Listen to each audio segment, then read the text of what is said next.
Hey, you're all set to leave, right? Just waiting for the movers now? I see. Well, it will be refreshing not to see your face anymore. Moreover, being forced to move out and having the locks changed meticulously so I can't ever enter the house again was over the top. I used to question the need for such measures, but now it seems trivial. When I first met my husband, he was a timid man, always wary of others' opinions, but soon after our marriage, he became a classic henpecked husband. And a week after I moved to my new place, my husband showed up frantic. Hey, it's me. Open up. Huh? Who might you be? Pretending to be clueless in front of my frantic husband. I'm Scarlett, 35, working part-time 3 days a week. It's been 2 years since I married Anthony. We didn't have kids, but I thought we could still have a happy life together. In the early days of our marriage, we would spend nights discussing how we wanted to live our lives together. Both of us had little experience in love, so it was a bit tentative at first, but I think we enjoyed our time together. Let's be one of those couples who stay close even as we get older. Yes, I would like that. Maybe, 2 kids? I was thinking the same, a boy and a girl. Me too. Such casual conversations were enjoyable. For me, who had little interest in love or marriage, meeting Anthony was a shock. We met at a party I attended just to make up numbers. He seemed to be there for the same reason, and we hit it off talking about our similar situations, eventually becoming friends. Back then, he was serious and somewhat timid, always considerate towards me, which I found endearing, and then surprisingly... Scarlett, I want you to marry me. I'll make sure you are happy. What? But we're not even dating yet. Oh, right. I wasn't put off by his unexpected proposal. Rather, I thought that maybe with him it could work. If I'm okay with you, then yes, I accept. Really? Of course. I still remember how happy Anthony was when I accepted his proposal. I had no doubt that with Anthony, I could have a happy life ahead. We got married in just 3 months after meeting, a whirlwind for both of us. With little experience in love, we often didn't know what to do, but that was part of the fun. Soon after, we started living together, but about a month in, I began to see the difference between ideal and reality. Scarlett, there's something I would like to ask you. What is it? That day, Anthony looked different, more serious and tense.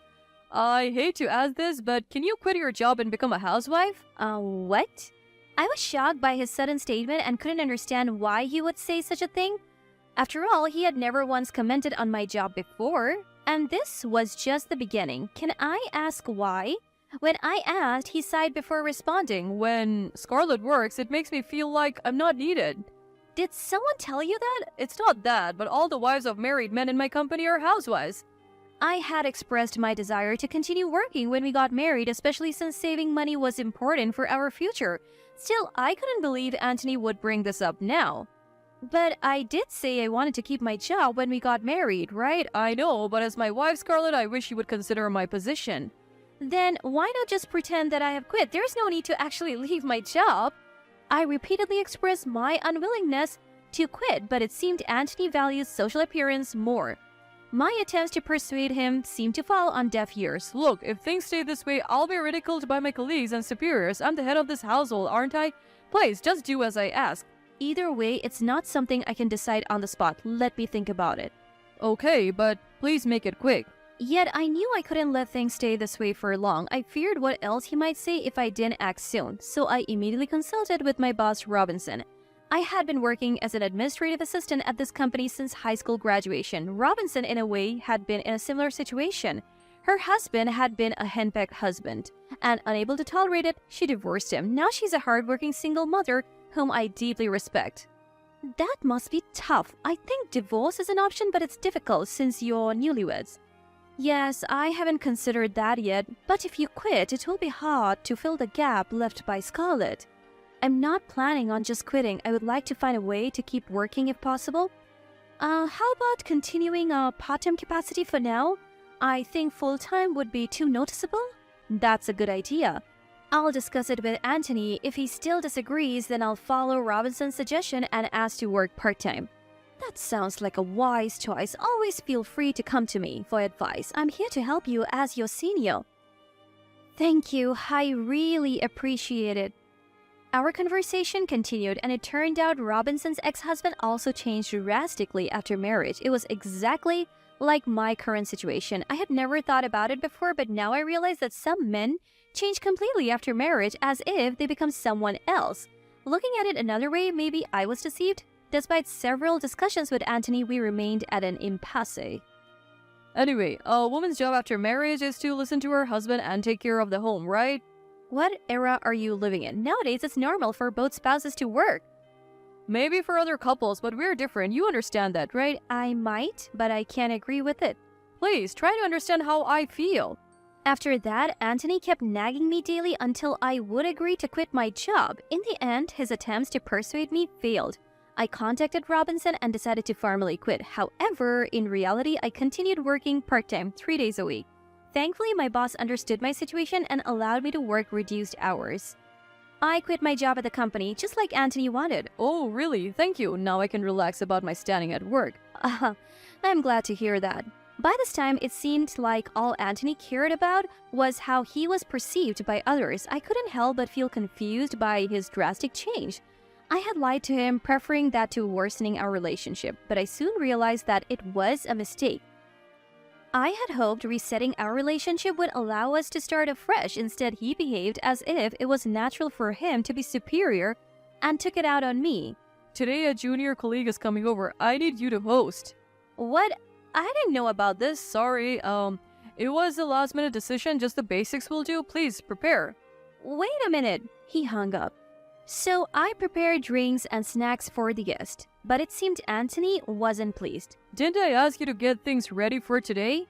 But you said just the basics would be fine. You took that seriously? This will lower my reputation. I need you to act properly as a wife. What's that supposed to mean? I did my best.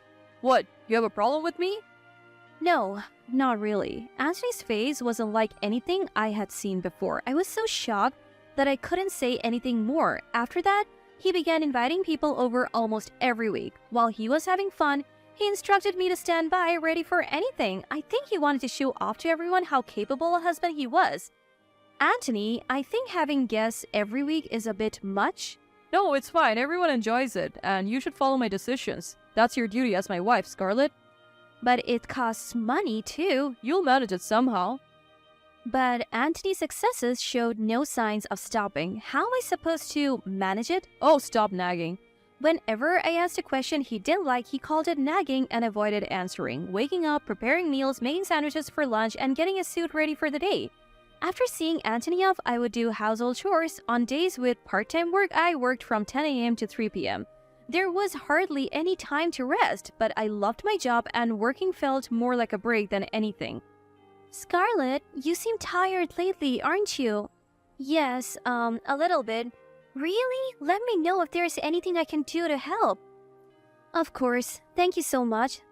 Sophia was a truly dependable person, unlike Anthony. She was concerned about how Anthony's treatment of me was getting worse day by day. Sophia knew I was working part-time in secret and kept it hidden from Anthony. Thank you always, Sophia. Don't mention it, but I never expected Anthony to act like this. Neither did I. I have tried talking to him, but he doesn't listen. And we can hardly have a proper conversation anymore. I'm sorry, if only I were stronger. Don't be hard on yourself. You're doing great with both work and housework. I really appreciate your help. I'm glad to hear that. Living with Sophia was nothing but a positive experience for me, but it seemed Anthony didn't like how close Sophia and I were. And because of that, he made an unthinkable move. Where's Sophia? Mom's gone now. What do you mean, gone? Mom's getting on in years, and I thought it would be better for her to be in a facility. You actually put her in a home? Yeah, just finished moving her in. Now I can do whatever I want with the house. I couldn't believe this happened while I was at my parents' home. To think he would put his own mother in a facility? She was injured. But not to the extent that she needed to be in a facility. He must have sent Sophia away just so he could do as he pleased. When I visited Sophia in the facility center, she seemed surprisingly well. I'm sorry it came to this. No, it's not your fault, Sophia. I never thought he would go to such extremes. I'm afraid of what he might do if I oppose him. I'll miss Sophia, but I'll try to manage. If you need anything, you're always welcome here. Thank you. Afterward, we moved out of our current home and into my in-laws' house. Even though I managed the house, Anthony took it for granted and never showed gratitude. The idea of having children, which we had discussed early in our marriage, now seemed completely off the table. Anthony ignored me, preferring to spend his time out and about. Moreover, he started creating inexplicable rules out of nowhere. No matter how late Anthony came, I had to stay awake waiting for him, and if I woke up later than him in the morning, he would get angry. "What time will you be home today?" I'm not sure, but stay up until I get back." "Okay." "Thanks." One day, after such an exchange, when Anthony came home, I noticed something. As I took his suit to hang it up, I smelled a fragrance I had never smelled before. It was a sweet, feminine scent, and since I don't wear perfume, it was clear evidence of an affair. Whenever he came home late, I would notice the same perfume scent. And that day, unusually, he suggested I could go to bed before him. Something felt off, so I quietly went to the living room to check and overheard their conversation. "Oh, she has no idea." "When will you leave her?" "I'll kick her out soon enough." I could hear them clearly, perhaps because the woman's voice was loud from their conversation. It seemed their relationship had been going on for a while. Although I wasn't surprised because of the perfume incident, I was disgusted. He was still technically Anthony. Even though I wanted to believe in him, his treatment of me never changed. It was approaching 2 years into our marriage. "It's sudden, but I have a business trip the day after tomorrow. I need you to prepare everything for it." That's really short notice. I'll be gone for about 3 days. Please, get my clothes ready." Understood. I can't believe he could come up with such a lie about a business trip. It wasn't a business trip. It was a trip with his mistress. I remember the conversation I had with Anthony's colleague's wife when we met before. "Be careful if he suddenly says he has a business trip. Our company doesn't even have those." I had also found evidence beforehand. I saw a chat on his mobile phone he had left in the living room, detailing how he took paid leave for this trip. This would be the beginning of the end for us. With proof of his affair, I planned to confront him with divorce papers when he returned. But it was my husband who made the first move. "Are you all set to leave? The movers will be here soon." That was the first thing he said when he came home. He had told me to leave the house while he was away. "I need you to be out before I get back." What? What are you talking about all of a sudden? "Exactly what I said." You can't just spring this on me and expect me to leave immediately. "Then I'll wait a bit, but get ready to leave. See ya." I never thought my once timid, overly concerned about others' opinions husband would turn into such a handpicked husband. But this was the last straw. The future I once imagined with him now seems like a distant memory. Living with such a man, I couldn't see a bright future ahead. I wonder what will happen next. This might be interesting. Hasn't the mover arrived yet?" No need to rush, they should be here soon. "Oh, and I almost forgot to tell you. I'm changing the locks of the house." Okay, got it. "Thinking I won't have to see your face again is refreshing." I thought it was unbelievable that these were his final words to a wife he had lived with for nearly 2 years. Believing we would no longer be involved with each other, I quickly left the place. After that, I instructed my lawyer to send the divorce papers.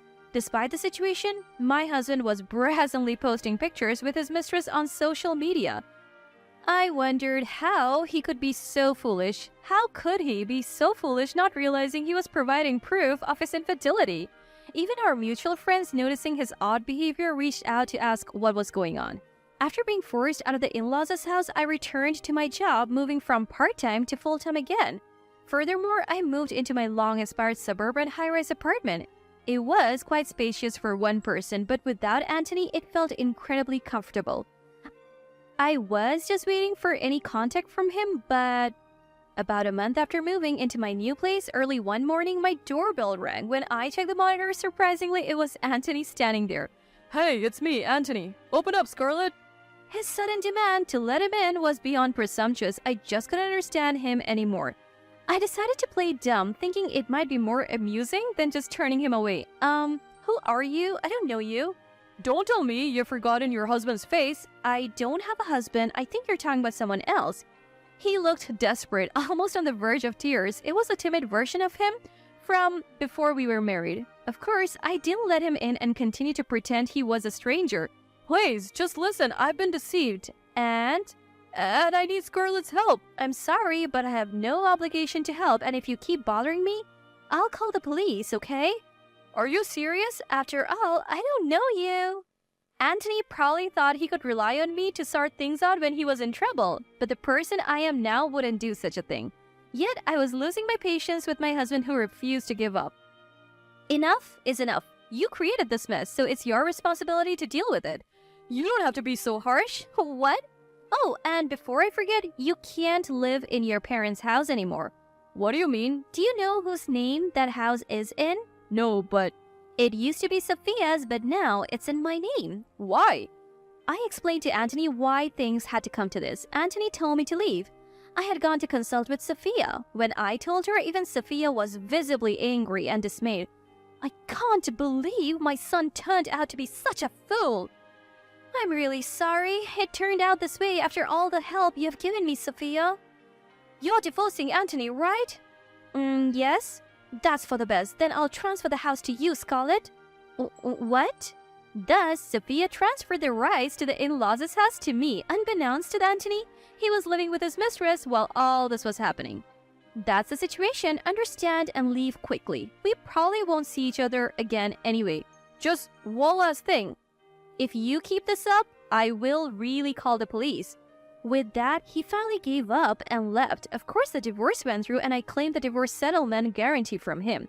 Turns out, Anthony had been significantly deceived and financially drained by his mistress.